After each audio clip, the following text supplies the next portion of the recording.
Hola, muy buenas tardes. Gracias por conectarte al programa de hoy de Jerime TV y en complemento con lo que hablamos la semana pasada o en otro episodio de Jerime TV que era alimentación en el adulto mayor, el día de hoy quiero compartir un tema que es igual de importante que la alimentación, que es la hidratación, el consumo de agua en los adultos mayores o la hidratación en las personas mayores. El agua en general en nuestro organismo juega muchísimos papeles dentro de la economía corporal. El agua es el componente mayoritario de las células del cuerpo, excepto en algunos casos, por ejemplo, las células de las grasas, ¿no? Los adipocitos tienen otros componentes, pero quitando los adipocitos, todas nuestras células tienen en su mayor porcentaje el agua. El agua también nos va a proteger de fricciones, porque funciona también como lubricante para las articulaciones, por ejemplo, pero también para el cerebro, ¿no? Entonces son funciones sumamente importantes. El agua también va a tener la función de transportar nutrientes a las células, a nuestros tejidos, y también se va a encargar de la misma manera en que nutre, de recoger o de retirar los residuos de desechos o tóxicos de las células, ¿no? Estas sustancias de desecho.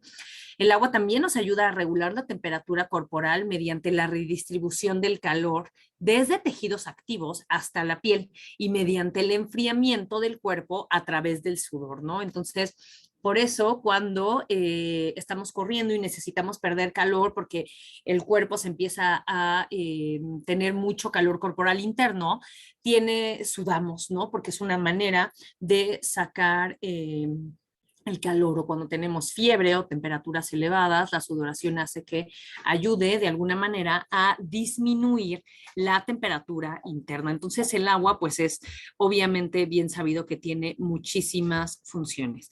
Normalmente el agua en nuestro cuerpo va a representar el 60% del peso corporal en los hombres adultos y es ligeramente inferior, entre un 50 a un 55% en las mujeres, debido a que las mujeres tenemos una proporción más elevada de grasa corporal. Ahora, el cerebro y los músculos ocupan aproximadamente un 75% de agua, la sangre y los riñones un 81%, el hígado es aproximadamente 71% de agua y los huesos un 22%. Ya decíamos que el tejido graso, el tejido adiposo, las células contienen muy poca agua y en su mayoría no es agua. Sin embargo, el tejido adiposo también, el 20% de este tejido está constituido por agua. En los adultos mayores, el porcentaje de agua corporal total disminuye, ¿no? Ya decíamos que entre 50 a 60% es en los hombres y mujeres adultos. En la vejez este porcentaje se disminuye a niveles de entre un 45 a 55%, lo cual pone en riesgo la salud y este equilibrio de la hidratación en las personas mayores, porque va a aumentar la vulnerabilidad de padecer deshidratación. Entonces, a lo mejor si nos asoleábamos un rato, en cierto momento o en cierta edad, es diferente a solearse después de los 65, 70, 80, 90 años o 100 años. Nuestro cuerpo va a ser más vulnerable a la deshidratación porque el porcentaje de agua corporal total disminuye conforme avance la edad. Eh, el riesgo de no tomar suficiente agua pues es presentar deshidratación. ¿Y qué es la deshidratación? La deshidratación hace referencia a un proceso fisiológico por el cual el organismo experimenta un déficit agudo de agua corporal total, el cual se va a acompañar de una interrupción en los procesos metabólicos, porque si bien decíamos que nuestro cuerpo en su mayoría está constituido por agua, si tenemos una pérdida aguda de este líquido vital, obviamente va a tener efectos metabólicos sobre los circuitos de comunicación entre tejidos y de nuestro cuerpo. En los adultos mayores, la deshidratación es una de las principales causas de hospitalización en las personas mayores de 65 años. Y, por ejemplo, algunos de los síntomas que pueden ser sensación de sed, boca seca o pegajosa, dolor de cabeza, cambios en la memoria, o cambios en la piel que esté más seca, o desorientación o confusión, pueden ser algunos de los síntomas tempranos de deshidratación en las personas mayores. Estas señales, que pueden ser de primera instancia indicativos de que la hidratación no es buena, debemos de proceder inmediatamente a una valoración para iniciar un proceso de rehidratación. Ahora, mientras va avanzando la deshidratación, las señales que se muestran pueden ser aún más severas, como por ejemplo el aumento de la frecuencia cardíaca, empieza a aumentar los latidos cardíacos para tratar de compensar esta falta de agua, ¿no? Recordemos que el corazón es una bomba, entonces para que llegue el líquido a todas las partes y los tejidos de nuestro cuerpo, si no hay suficiente agua, líquido, sangre, lo que hará el corazón entonces es bombear más rápido para contrarrestar. Y eso se va a traducir con una frecuencia cardíaca elevada o pulsaciones altas. La presión tiende a bajar, ya en procesos de deshidratación más graves, la presión puede llegar a bajar y se puede acompañar de otros síntomas como disminución de volúmenes urinarios, las personas orinan menos o la orina está muy concentrada, muy oscura, puede incluso haber dolor al miccionar de tanta concentración que puede llegar a haber, puede haber espasmos musculares, ya un delirio bien puesto, no tanto una confusión, sino ya un delirio como tal, pérdida de fuerza, debilidad, por supuesto los ojos hundidos, cambios en la agudeza visual, o sea, no vemos bien y tenemos también la presencia de disminución de la movilidad. Ante estos síntomas, y estamos hablando de una deshidratación de moderada a grave y debemos de acudir de inmediato a una valoración médica, idealmente en un servicio de urgencias médicas para que se dé atención a este problema, porque en estas circunstancias somos los profesionales de la salud en una deshidratación grave y aguda los que debemos de tratar esta situación. Cuando ya llegamos a un cuadro de deshidratación grave y más en una persona vulnerable y susceptible como lo es una persona mayor, estar hidratando con sueros o con jeringuitas con agua no va a ser suficiente, por lo que un escenario hospitalario hay veces en que es una mejor manera de hacer la rehidratación del paciente. La deshidratación que genere una pérdida mayor del 2% del peso corporal va a conducir a una disminución de la resistencia y el riesgo de agotamiento metabólico por el calor.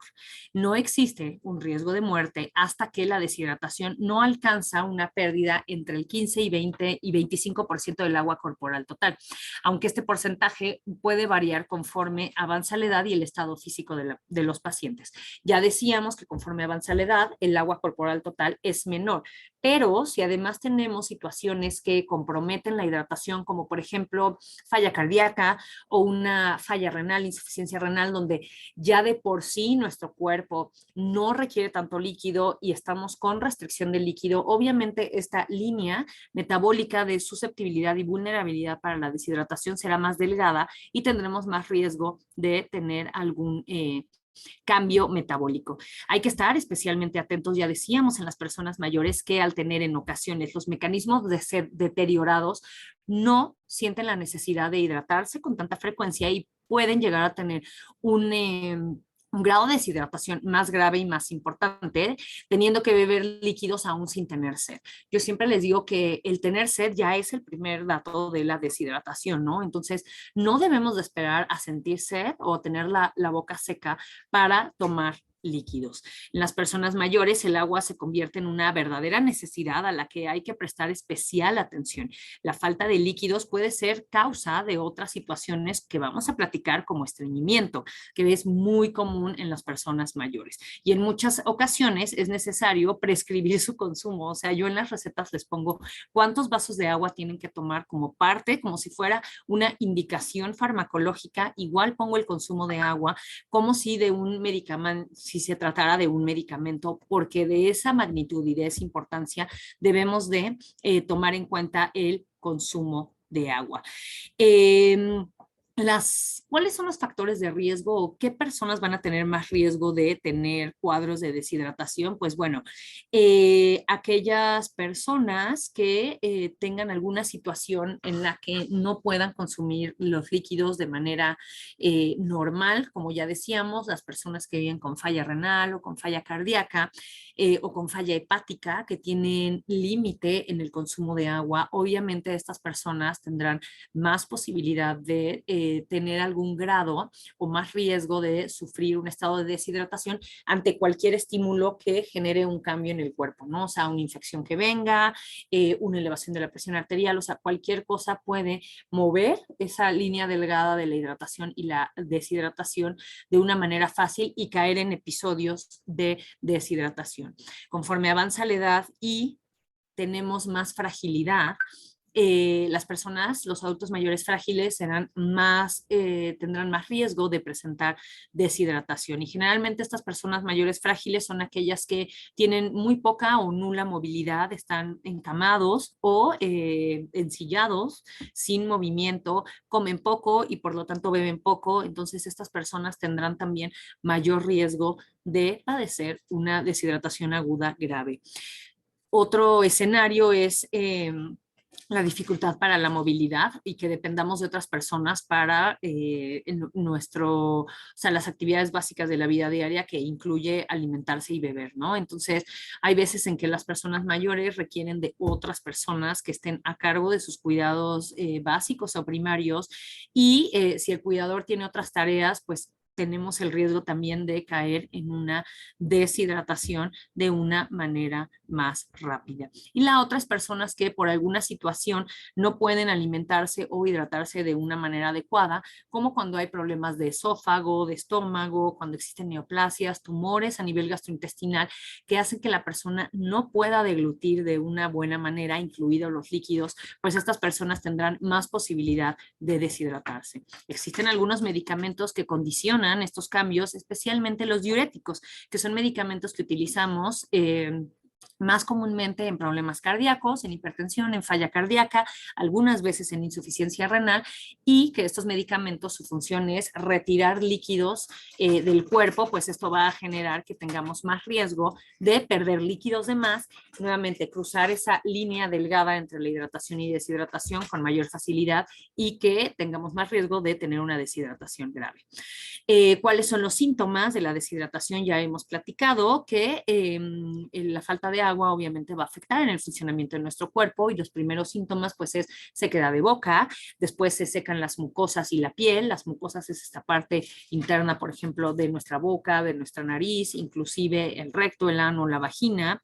Aumento de los latidos del corazón, ya decíamos que por aumento en la demanda de la bomba cardíaca necesitamos compensar la pérdida de líquido con aumento en las pulsaciones, la presión arterial baja, la orina disminuye, puede ser oscura o muy concentrada. Neurológicamente las personas pueden tener somnolencia, letargo, delirios, alucinaciones o confusiones.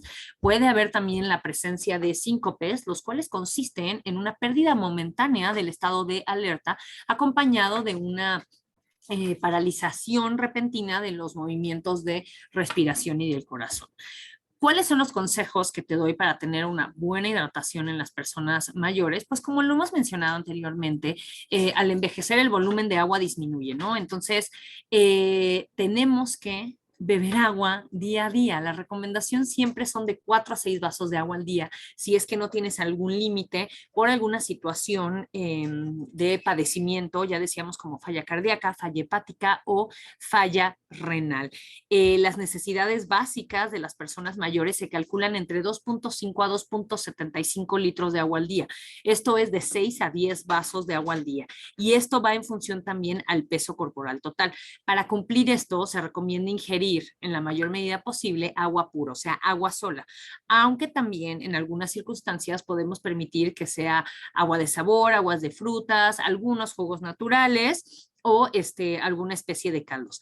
Las bebidas alcohólicas no son recomendables, y las bebidas alcohólicas no cuentan como vasos de agua. Una taza de café no cuenta como vaso de agua, y una taza de té tampoco cuenta como un vaso con agua, ¿no? Entonces, inclusive estas tres bebidas, que son bebidas alcohólicas, café y té, más que hidratar, generan un proceso de deshidratación porque son diuréticos también naturales. Ahora, las recomendaciones que te quiero dar es tomar agua durante las comidas para favorecer la ingesta de los alimentos, pero entre comidas trata de consumir entre 2 a 3 vasos de agua para que estés constantemente con este proceso de hidratación. Acompaña la toma de tus medicamentos, si es que tomas medicamentos o vitaminas, por lo menos con medio vaso de agua. Esto es más o menos 180 mililitros de agua. Es necesario que consumas una amplia cantidad de frutas y verduras si tu condición así lo permite, ya que frutas y verduras son alimentos ricos en agua. Y es necesario que yo enfatice que ante los primeros síntomas de deshidratación en las personas mayores, podemos reponer inicialmente el agua vía oral, pero si la deshidratación ya empieza a tener síntomas graves, como los que mencionábamos de confusión, letargo, taquicardia, presión baja o bajos volúmenes urinarios, es necesario considerar una valoración hospitalaria para poder dar el tratamiento adecuado a la persona que está sufriendo esta deshidratación. La deshidratación es una situación muy frecuente en las personas mayores y aquí el proceso del envejecimiento de la boca, que hemos platicado en muchas ocasiones, que hace que las personas mayores ya no tengan sed. Y esto también viene por un envejecimiento en los procesos cerebrales de la sed en el hipotálamo. No pueden estar en el desierto y no tener sed, pero eso no significa que no necesitemos agua. Entonces, yo te invito que al buscar alimentarte mejor, no dejes de lado que la alimentación también es fundamental para que tu cuerpo funcione bien, la hidratación. Entonces, debemos de tomar agua y si es un hábito que no tienes, nunca es tarde para empezar un buen hábito. Muchas gracias por escucharme. Espero que tengan un excelente día. Hasta pronto.